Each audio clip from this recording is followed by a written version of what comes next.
We've been using the BQL laser on a huge variety of different treatments, which we have found to be incredibly beneficial for reducing pain levels. We use it on pretty much every joint of the body, so we're using it all over the spine, we use it on the knees, the ankles, been using it quite a bit on tennis elbow, and we found that the BQL laser has been incredibly beneficial, not only in reducing pain levels, but also in reducing inflammation in that particular area.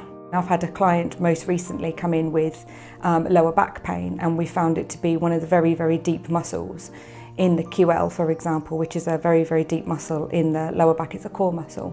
And it also helps with contributing with bending and straightening of the back, just by using that on either side of the spine and around the actual QL muscle itself. The benefits have been amazing. Our clients have been able to stand up straight away, which has been brilliant. So they've been able to come down the stairs and they've gone, wow, I feel amazing. With some injuries, we find that they can take a while to recover from.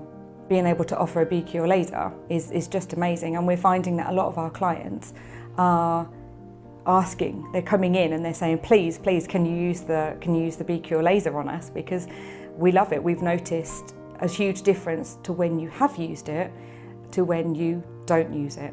It is an amazing, amazing piece of kit.